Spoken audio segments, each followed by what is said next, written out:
ਬਾਬਾ ਜੀ, ਬਾਬਾ ਜੀ ਇਧਰ ਲਿਆਓ ਥੋੜੀ ਜੀ, ਉਹ ਸੌਦਾ ਦੋ ਸਾਨੂੰ। अस्सलाम वालेकुम, ਕੀ ਹਾਲ ਨੇ? ਕੀ ਵੇਚਦੇ ਪਏ ਬਾਬਾ ਜੀ? ਚਨੇ। ਹੋਰ ਕੀ ਰੱਖਿਆ ਜੇ? ਤੇ ਬਣ ਜਾਂਦੀ ਕੋਈ ਦਿਹਾੜੀ ਛੜੀ? ਨਹੀਂ ਦਿਹਾੜੀ ਨਾ ਬਣੇ ਫਿਰ ਮੈਂ ਕਾਰੀ ਪੀ ਨਹੀਂ ਸਕਦਾ ਹੁਣ। ਇੰਨੇ ਜੋ ਗਈ ਅੱਲਾ ਗੜੀ ਕਹਿ ਕਿੰਨੀ ਉਮਰ ਤੁਹਾਡੀ? 70 ਸਾਲ। 70 ਸਾਲ?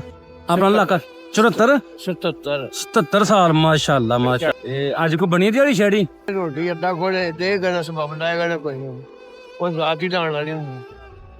ਤੁਹਾਡੀ ਕੀ ਮਦਦ ਕਰੀ ਅਸੀਂ? ਤੁਹਾਡੀ ਕਹਿ ਕਰੇ ਇਹ ਸਾਰਾ ਸਮਾਨ ਕਿੰਨੇ ਦਾ ਤੁਹਾਡਾ? ਮੈਂ ਸਾਰਾ ਨਾ ਲੈ ਜਾਣਾ ਤੁਹਾਡੇ ਕੋਲ ਅੱਜ। ਮੈਂ ਬਣਦਾ ਜਾਣਾ ਅੱਗੋਂ ਫਿਰ ਤੁਹਾਡੀ ਖੈਰ ਅਸੀਂ ਵੀ ਫਿਰ ਆ ਜਿਓ ਵੀ ਹਾਂ। ਅਸੀਂ ਕੋਈ ਕਿੰਨੇ ਦਾ ਸਮਾਨ ਸਾਰਾ ਤੁਹਾਡਾ? 5-6 ਦਾ ਜੀ। 5-6 ਦਾ। ਇਹ ਲੋ ਠੀਕ ਹੈ।